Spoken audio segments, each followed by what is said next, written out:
Good afternoon. I'm Ann Greiner, President and CEO of the Primary Care Collaborative, and I want to welcome you to this afternoon's webinar.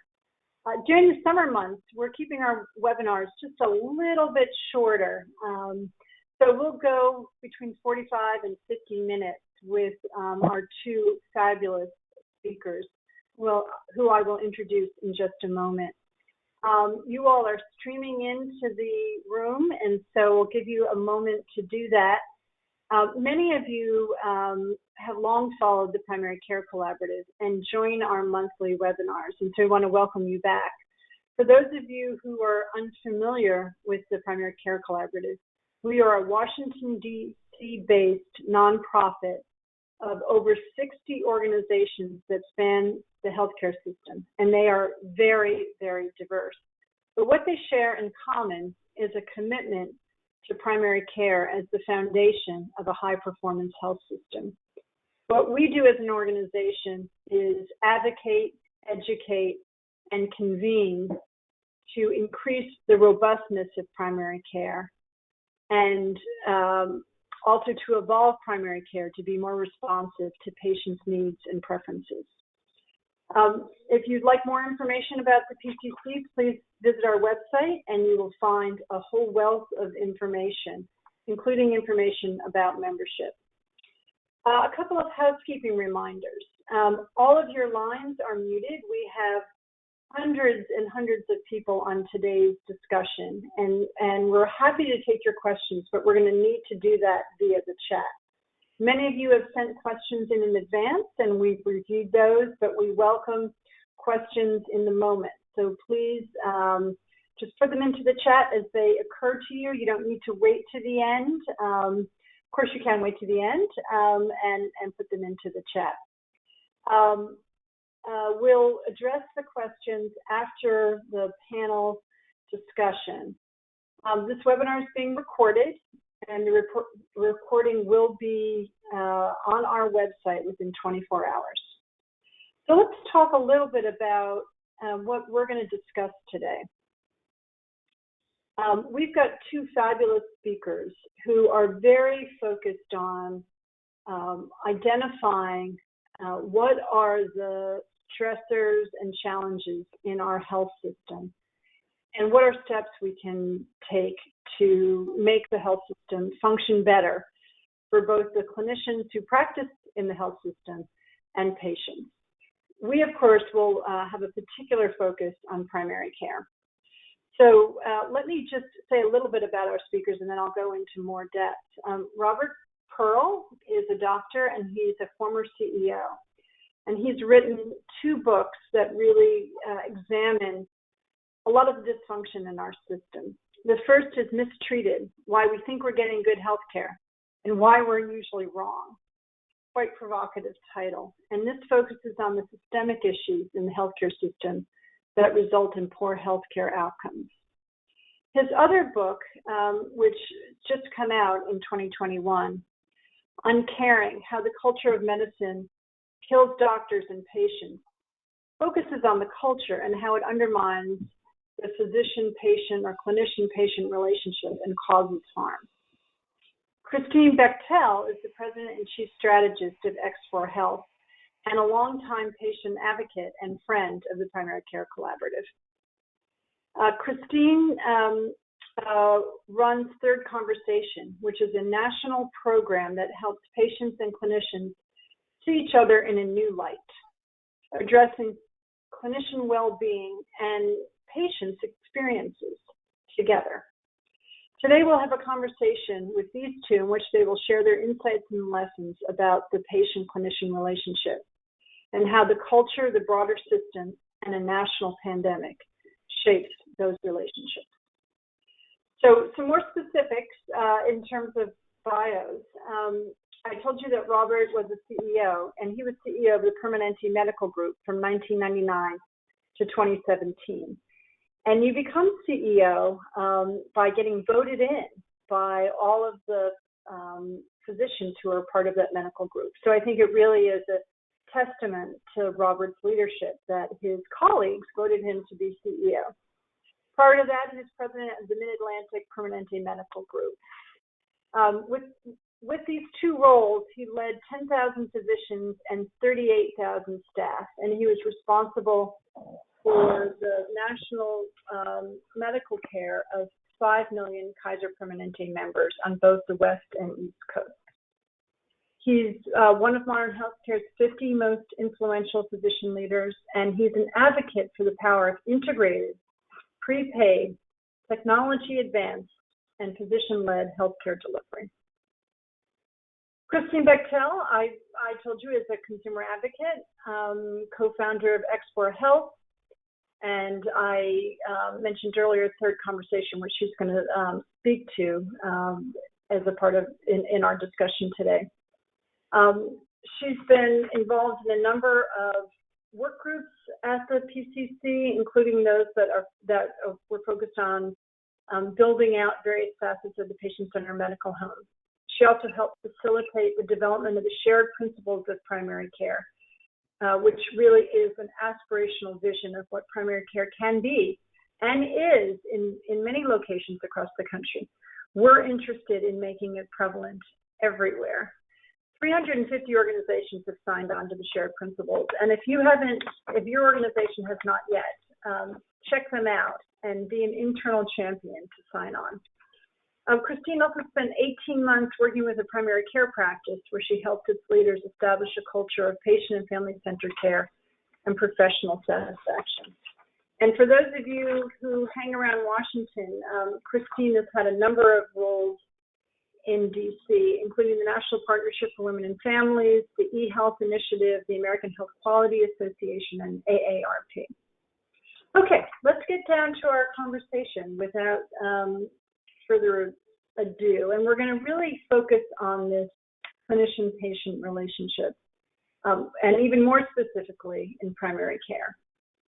Why is that important? Why does that relationship matter? Where are patients and clinicians on the same page, and where may they differ? Let's start with you, Robert. Thank you so much, Anne, for organizing today. And let me begin by saying that during my tenure as the CEO of the Permanente Medical Group, which is the largest medical group in the nation, I was a major advocate for primary care, recognizing that adding 10 primary care physicians to a community increases health and longevity 2.5 times more than adding 10 specialists. We paid significantly above the market in primary care. And the first thing that I did in my new role was to diminish the panel sizes. So physicians were seeing on the average between 15 and 16 patients a day. And it was essential for Kaiser Permanente to retain members, to have that relationship. And I believe it's crucial relative to maximizing health, earning that trust and that continuity. I think having said that, there's at least 3 areas of disconnect, and I'm speaking now nationally. The first one is that patients maximize the idea of convenience far more than doctors. Doctors tend not to pay much attention to the inconvenience and the time that the care they provide involves, because they see the medical care as the ultimate destination, and for the patient, it's the convenience. And telemedicine to me is a great example. 7 years ago, I published an article in Health Affairs where I talked about the fact that we were doing 12 million virtual visits in Kaiser Permanente. And I expected the nation to embrace telemedicine. And it wasn't until the pandemic, when physicians found their offices difficult or impossible to run, that we started to provide it.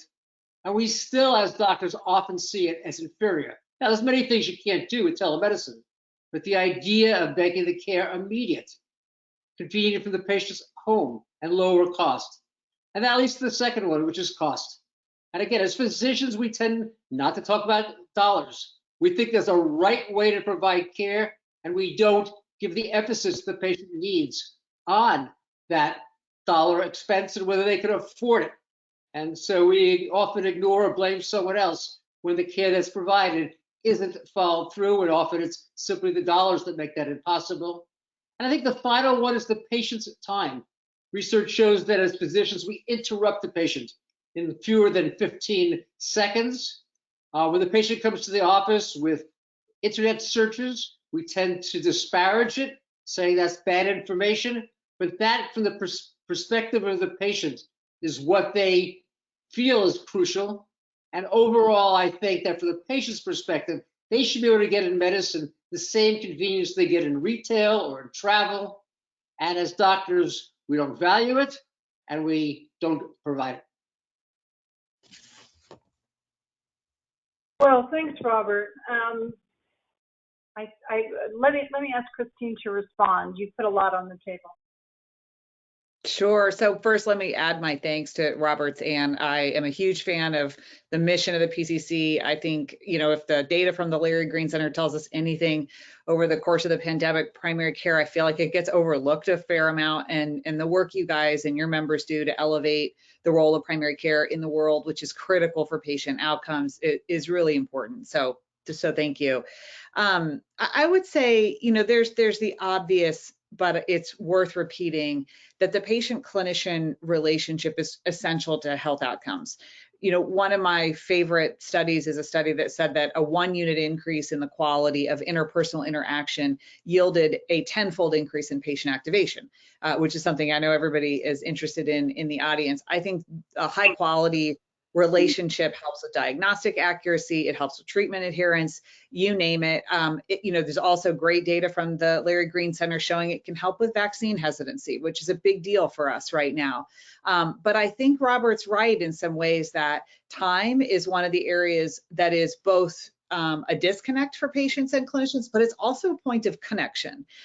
They both want time together and they want more time together.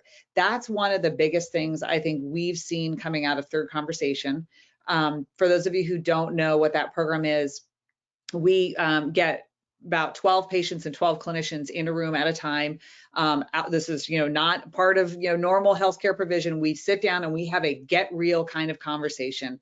We help clinicians pull back the curtain on what it's really like to live life as a clinician. It's interprofessional, so a lot of physicians, but a lot of other types of clinical individuals as well.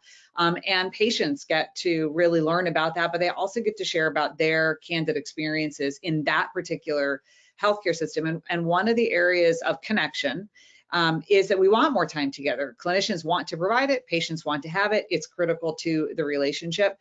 But I think that the disconnect is we don't have the time together. And now visits are taking longer because we're more complicated coming out of this pandemic where we have lots of mental health concerns. So I think there's some good news and there's some bad news. The good news is that we do, I think, have a lot in common, but I think we don't always understand that about each other. I think both sides make a fair amount of assumptions about the other one that can kind of lead to some of these disconnections, and we have some real opportunities to do better. I just want to follow up a little bit on this whole concept of time because, convenience is part of that. We did some work, some focus group work and some interview work for a study examining what millennials want from primary care. And, convenience was big, and the factor of time, which is everything else that I purchase in my life, every other service, is when I want it and when I need it. And yet that's not how, our offices are set up.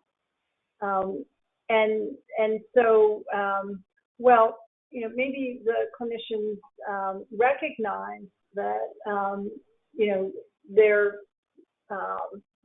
or maybe they don't, that they're not as responsive as the patients want them to be. There seems to be a lot of structural barriers. So I don't know if either of you would comment a bit more on this dimension of time, and how does also time affect relationships? Well, I'll jump in first. Go ahead. Say, I think time is a critical enabler for the relationship. It takes time. I mean, like any good marriage, any good friendship, right? Those things do take time, and when patients and clinicians together have more time, I think often, but not always, good things can occur. And I'll say that I'll clarify. I think I am also, I know I am speaking today much more in the context of primary care. There are also definite evidence that, the more time you have together, the more tests get ordered. So, I think primary care clinicians are also trained to filter through and make connections and create efficiencies in that way. So I'll say that as a disclaimer. And on the other hand, I think our payment system does us no favors by, really prioritizing throughput and volume. And so I think it puts clinicians in a really untenable position where they need this factor, they need time together in order to make the right diagnosis, in order to understand, known drivers of health, all the factors that affect our own health from where we live and how we work and what we do, et cetera. So we need that time together, and yet it is a constant constraint. It is a constant mentality of lack because we just don't have enough. And yet the metrics that we use to measure the healthcare system are often dependent on time as well. So I think it's a tough situation. Robert, what do you think? Let me piggyback on what you said about the reimbursement methodology, because I believe that ultimately that is where the problems evolve for patients, for doctors, for the culture, and that's where the solution has to come from. And what I mean by that is the following. As long as physicians are paid on a volume basis, what is going to happen is they're going to focus on doing more and more. And as individuals, that's just time intensive. And so what you see is that physicians have to see or end up seeing a large number of patients every day to generate the dollars that they desire. And that's just a crazy broken system. And I want to flip it around to say, what happens when you're paid, I'll use the word capitation, almost everyone on the podcast, on the program understands that word, a set fee to take care of a population. Now primary care particularly becomes so powerful. Now primary care has the ability to avoid the 30% of things that add no value. Now primary care can invest in the preventive services that diminish care. And it starts to evolve a culture where you now can extract what I see as wasteful time and care. Let me give you a couple of examples. A lot of doctors close their office at 5 or 6 o'clock at night. Now, no physician can be on call 24/7. That's not the goal. But when you pay it on a capitated basis, you say, why should I send someone to an ED to see if a doctor they've never seen before, will never see again, often don't have the information?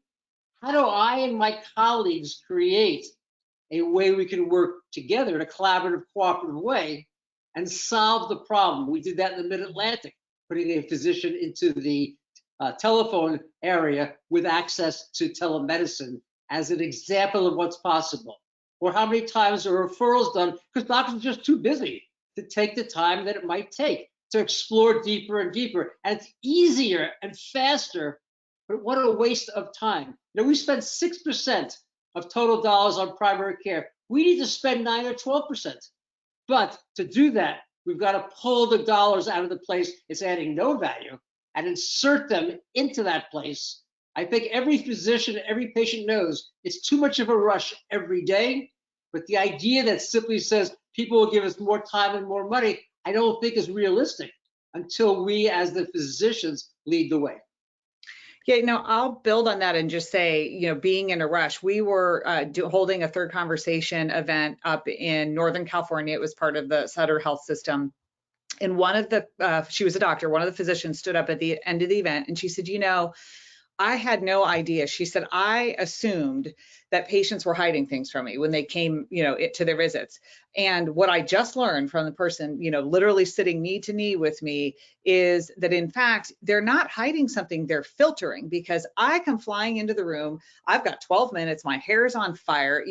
I'm clearly in a hurry. We're all in a rush. And so quickly patients are prioritizing all this. So, well, I just assumed that they were hiding things from me. And the patient stood up and said, if I knew that I only had 12 or 15 minutes, I would plan for my visit very differently. I would do some pre-work. I would I'd lay out my questions. I did it, I'd ask the nurse this, but not you that. I mean, they can become critical partners in their care, but it's just, there's all this unspoken stuff that we're making assumptions about each other, which is part of culture, but also just these constraints that time creates, these real tensions. It was fascinating.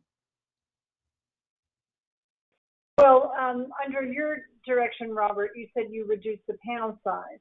So basically, you were giving primary care then more time because they don't have as many patients that they need to see. And that works in a prepaid system, but obviously not in a volume-driven system. And so, I think your point is well taken about changing the overarching payment system to be able to practice in a way that I think ultimately would be much more appealing to both the clinicians and the patients. That you could take the time that was needed because you're not focused on the volume imperative and throughput and productivity, but what you should be focused on, in my view, is keeping people healthy, helping them to manage their chronic conditions, restoring them to health. And that is not what our health system largely rewards. And what we talk endlessly about it rewarding. So I think, we're all interested, I think many of us, in moving much more rapidly into the sort of payment system that you are referring to. And I think there are many other effects that could happen should we move in that direction. Let's talk a bit more about this broader context. We did talk about an important system design issue, which is payment. But what else shapes that clinician-patient relationship? How does culture shape the relationship? How does technology? How does accountability? How did the pandemic? I mean, we could go in a lot of different directions here. Why don't I start with you, Christine? Sure. So, you're right. We could have the whole rest of the webinar on this question. I think we've talked about some systems level issues, certainly payment, one of them, but also access and telemedicine, I think is changing a lot right now of our broader context. It's not only, I think, opening up access, but it is helping clinicians get a glimpse into the real life of patients, right? To the extent they're participating from their homes. And I think that's really important. But I think, stepping, way back, the culture of our healthcare system is transactional right now. It is not relational in any way, shape, or form. We don't pay for the time it takes to develop relationships. We don't have our clinical documentation tools get in the way of those relationships rather than support the maintenance and cultivation of those relationships. We are totally focused on technical and structural issues in healthcare rather than relational. And I think that is a huge driver of clinician burnout. We have a growing epidemic of clinician suicide.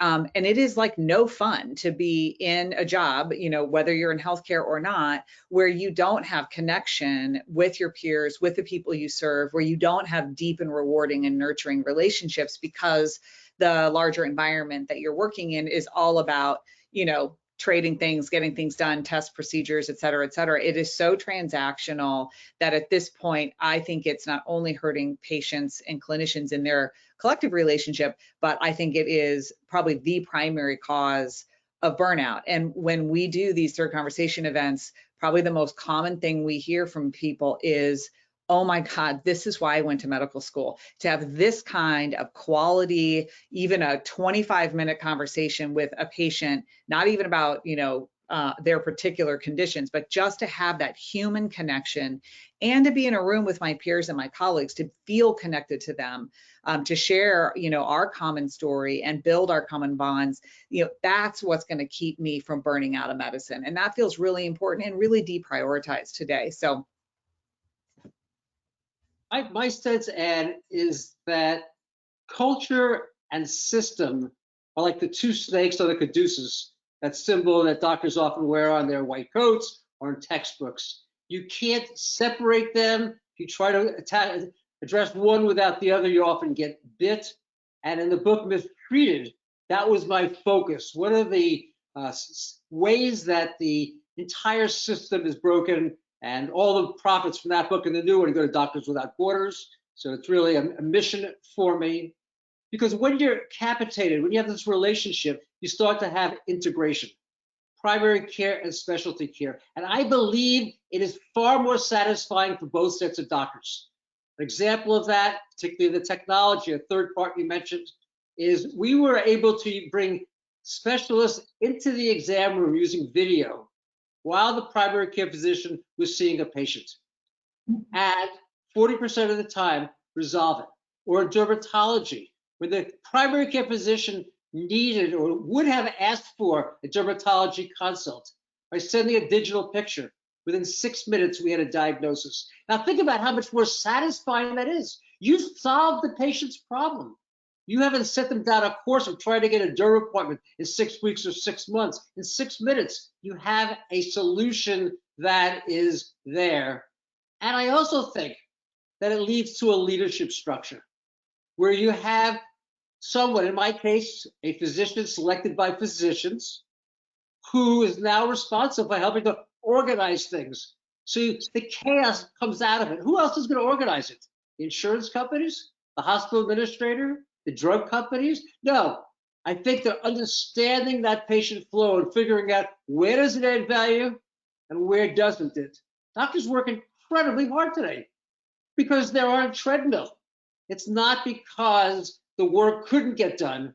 The system is broken, and as a result of that, I believe that the culture is, I am a specialist. I specialize in fixing kids with cleft lip and cleft palate, done a lot of international missions. And my observation is medicine is the most fulfilling and rewarding profession when you're able to get your job done. And if you can't, it's one of the absolute most frustrating. And to take a doctor and put them into a broken system, I believe is what leads to a bad culture. And out of that culture, now before I say that, the culture is often wonderful. We saw it in COVID, when doctors at their own risk took care of patients, knowing that as they passed tubes down into the lungs to save a patient's life, the patient would cough, spewing virus in their face, and they did it anyway. And in my book, I talk about my cousin Alan early in Hodgkin's disease treatment and the pain he went through, and his doctors were there by his side. But the problems that happen is that in order to survive in that, you end up having a lot of denial and repression. And I think we see that, we maybe talk about it a little later on, both in terms of the care we provide, and I think in terms of COVID-19. And I'm really worried what's going to happen with physicians. I talked to one doctor who lost 4 patients in one day. Imagine what that's like. I mean, most doctors don't lose 4 patients in 2 years or 3 years or 4 years, some not for 10 years. And to have that happen day in and day out and be repressed about ability to talk about it, to ask for help, to always feel like you have to be tough and buck up, I think we're going to have a lot of PTSD coming out of this. So this is an area to me of great concern, because as Christine said, we have a lot of burnout, we have suicides. It can't get worse, but it could. Or it must not get worse, but it could if we don't do something about it to address both the system and the culture. 100% agree. We had a physician stand up and say, when I practice self-care, I feel really selfish. That is a culture issue. And that was pre-pandemic. We did some research around the impact of the pandemic on the patient-clinician relationship. The good news is that it looks like the patient-clinician relationship did survive the pandemic in fairly decent shape, mostly because for the first time, we really celebrated healthcare workers. We, showed what their real lives were like, all the things that they had to do. We had opportunities, like I get chills when I think about it, opportunities for patients to make PPE to help, healthcare workers and send them lunches and all of these things that we really came together to celebrate them. And I think that experience of feeling seen and understood and supported is profoundly moving for clinicians. And so I think that's the good news. The bad news is where I think we're seeing the most wear and tear is the relationship between clinicians and administrators. And Robert, you're in the most unique position to speak to that. But when we have talked to them, we've started to bring them together in the same way that we bring the patients and clinicians and what we call Spark events. We have designed Ignite events that we've been piloting to bring the patients together with their clinicians together with administrators. No patients yet, that's step 3. And it is really moving to watch what happens when they finally connect at a deeply human level. but that is not the norm. That is the exception. And so I think there is such a tension between, frontline clinicians and healthcare leadership that we are in real trouble of seeing not just burnout and exhaustion from the pandemic, but neither side of them feel supported, right? It's not just about the clinicians not feeling supported by leaders. Leaders also don't, like, no one sees them as human, and no one bears witness to the human experience that they've had to endure through this process as well. They're taking a lot of the blame. And so there's something there that I think is critical to making sure that burnout and well-being gets addressed, not just for clinicians, but for administrators as well. You're absolutely right, Christine. I mean, to me, once you can bring people together in a room and talk about what is your accountability? I don't care what your job is. If you have a job to do and you can't accomplish it, you don't feel very good. What's the job we've given to hospital administrators? Fill the beds. What a crazy job. Your job should be to empty the beds, but that's not the system that exists right now. So there you have administrators trying to take care of the COVID patients, not having the patients in the hospital who earn money for the hospital, for which they have accountability, not having the protective gear that physicians deserve, and seeing them come to work in garbage bags when there are no gowns and salad lids when there are no masks. How do they feel? Now, people often say, well, that's because they're money focused, and other people say the doctors are money focused. I think ultimately people are people. And when you start to understand and you talk about how together we can solve both problems, you come up with far better ones than I think we have in the American healthcare system today. 100%. People are desperate for hope and inspiration. We just did a survey of 165 healthcare administrators, people who, some of them are clinicians, but they have a really solid chunk of time in an administrator role. And the top two attributes they said they were looking for in a program would be, number one, it was customized to their institution, to their people, their processes. And number two was, did it leave them feeling hopeful and inspired for the future? Like, I'm sorry, but I don't think I ever would have predicted that we would see the second result in a survey be about people having feelings in healthcare. So it's really desperate times, and it's, I think, time to come together and prioritize the relational in our culture over a lot of the transactional. But you're right, that we've really got leaders in a tough position. Well, you've both put a lot on the table, and let me see if I can recap and also ask you a follow-up question. I heard that healthcare is becoming a lot more transactional, which leaves less time for the relational aspects. And I think as we leverage telehealth, we can leverage it in good ways, or we could leverage it in ways that could further fragment care and further fragment primary care and lead care to be even more transactional in nature. That's a potential pathway if we're not careful. I also heard that maybe in the throes of the pandemic, and this is really anecdotal, you both said it, but I picked this up when we were deep in the midst of the worst part of COVID-19, that people felt a sense of purpose in their roles, that patients really needed them, and they responded under abject conditions, not having proper PPE, putting their own lives at risk, but they responded out of a deep sense of professionalism, I believe. So, we've kind of been through this,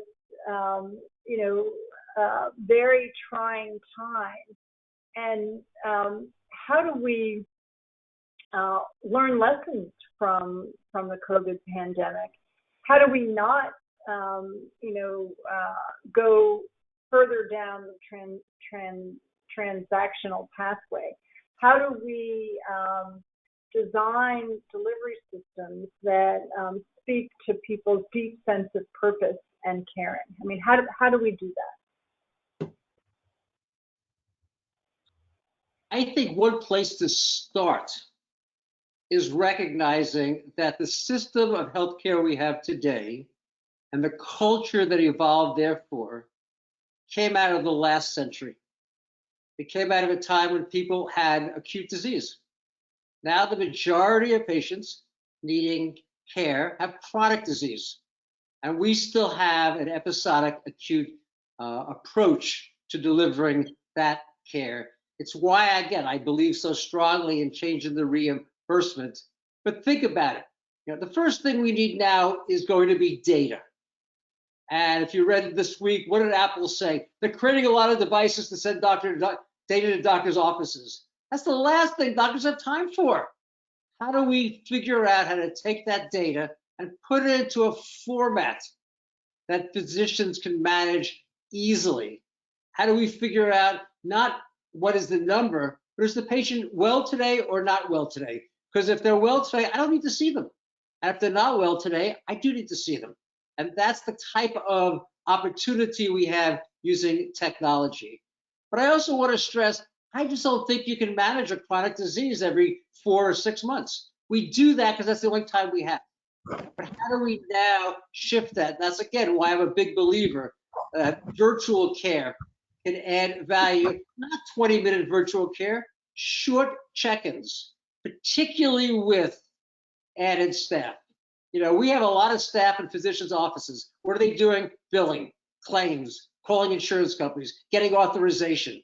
We need more staff supporting the doctor, being able to reach out to patients on the physician's behalf, facilitating that relationship. I think there's so much more that we could do. And then the culture starts to evolve toward of teamwork, toward of continuity, and as Christine says, toward of relationships. I think the transactional system today is simply a reflection of the old design of the healthcare system with the continued payment using the old methodology, which is pay for volume. Yeah, I agree 1,000%. I would add a couple other things that I think we can do. It's not just telemedicine. Even before telemedicine was so prevalent, I'm the only one present at all my clinical visits, all my lab tests, right? I know where I've been, but we don't trust the data that patients have, right? We get into all these like technical discussions about data provenance and blah, blah, blah. So I would say this, number one, get health data in the hands of patients. The federal requirement to begin implementing APIs is going to help a lot with that, but we have to change the cultural view that the data that I have, from my visits or however I've collected it is just as valuable when it's in my smartphone. In fact, it's more valuable than it is when I write it out in pencil on a freaking clipboard. So number one, we have to change the way we view patient data. Number two, I think we have to also prioritize the development of real relationships with primary care clinicians. The reason I don't go as often to my primary care clinician is because it's more expensive, right? It literally costs $225 for an office visit at my PCP, and it takes me 3 weeks to get an appointment, and it's the standard sort of marginally decent, but not really that good practice. I can go down the street to the urgent care for $25 less. They see me like right away. I leave with a digital copy of everything I need. They make the referrals they need to do. I can get lab tests on site. It is so much easier and it's cheaper. Like we have to deal with benefit design that makes primary care wildly accessible, very low barrier for entry.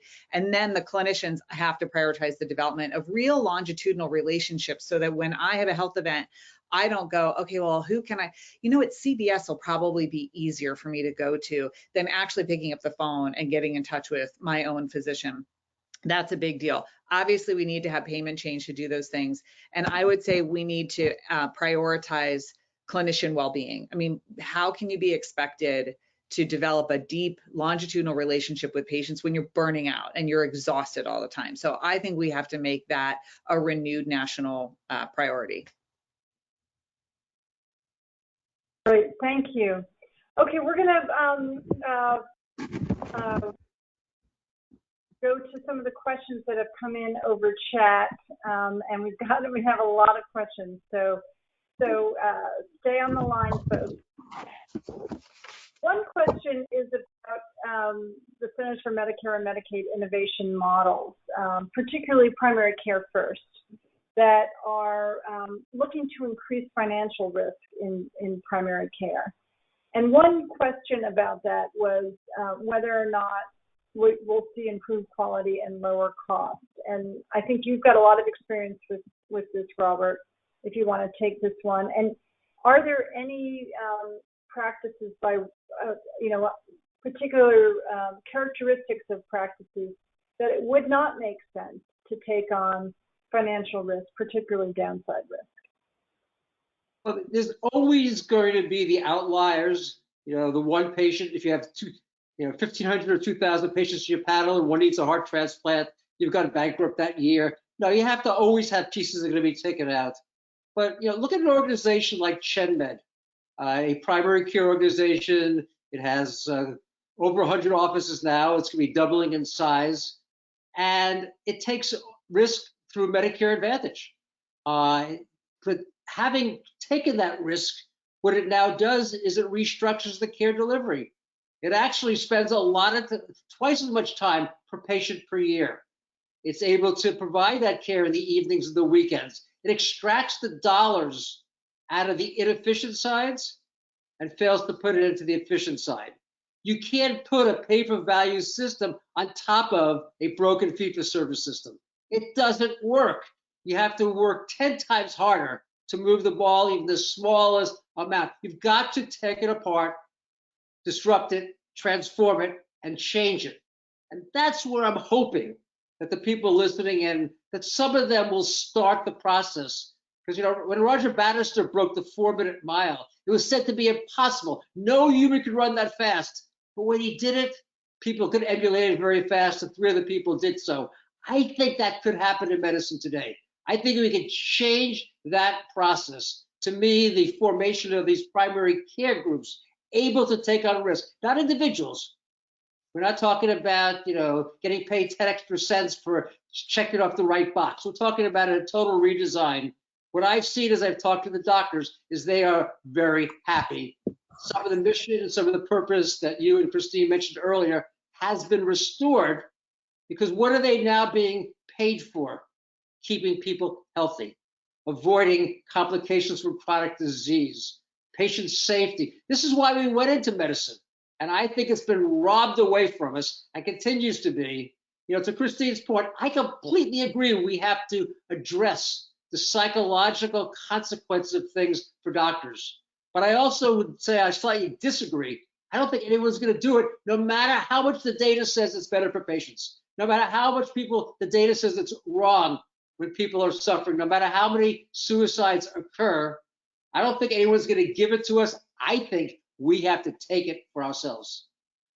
I couldn't agree more. And I think that patients and clinicians that talk about a culture thing, we don't view patients as leader partners in movements like that. And yet patients and clinicians are the two people that know the most about what's wrong with the healthcare system, and they feel it the most. They have the most to gain, they have the most to lose when the system's not working. And so how we have not seen them come together and mobilize yet is really interesting. So that's my hope for the future.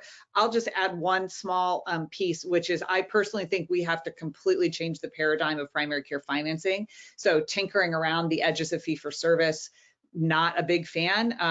The Larry Green Center did a great convening. We were very proud to play a small role in helping facilitate some meetings where major primary care clinician societies and their associated boards came together, and they articulated a totally new paradigm for primary care financing. And it's I think it's newprimarycareparadigm.org. So check that out. That's worth a look. And I think the role of primary. Yeah. Sorry. No, go ahead. We keep doing the same thing. I'm sorry. The role of primary care, I think the primary care physician has to be the quarterback of the team. That has got to be seen as a job. There's so many cracks in medicine today that patients fall through, whether it's getting the laboratory test, whether it's getting the referral, whether it's getting the right venue of care. I think it's a new definition in the context of American medicine today. And I think it will elevate the status, the place in the hierarchy of primary care, which is the fundamental value, in a sense, in any culture. And I think it will restore primary care to its rightful place, which is going to be a specialty that is the only specialty that connects all of the specialties, rather than being the source of referral into the specialty world. I think what you're really talking about, Robert, is a system integrator, and we don't have a system. We healthcare system in quotes. So how do we create that for patients? And I think primary care can do that. And we see in other systems around the world that primary care plays that role. And it's seen as very vital. I mean, I have had friends move to this country and say, where is primary care? I mean, they're used to having that partnership to help them navigate the system. And they don't find it when they come to this country. Not in all cases, but in many cases. So I think you've really both made, a number of points about the systemic changes that need to happen because they have such an effect on the culture. And those two are intertwined. Robert, you taught us that, and I think your imagery is very powerful. I think the other huge message I heard is that primary care clinicians need to step up and lead this change. And I think Christine was modifying that a bit to suggest that primary care clinicians join with other key stakeholders, including patients, but I also think that employers, patient groups, sometimes, health plans and other key stakeholders can have a shared interest about changing our healthcare system to really make primary care the foundation. And while I absolutely want to underscore the importance of the leadership of the clinicians, I think we'll be more successful if we're working together across these various stakeholders. And the Primary Care Collaborative demonstrated that with the patient-centered medical home. Now I think we need to demonstrate that with a new payment system. And the NASM report recommendations that are focused on payment, I think, are a really, really important start to move towards a capitated system or a prospective payment system. But not only that, to invest more in primary care, which has been, that investment as a total percentage of care has been declining. And so if we seek to have primary care to take on a broader role and deliver a more comprehensive set of services through a team, we're going to need to shift resources there without growing the total cost of care, because I don't think our country can afford to have the healthcare beast eat up more of our budget. We just need to spend more strategically to get the outcomes we all desire. We all want to be healthier, right?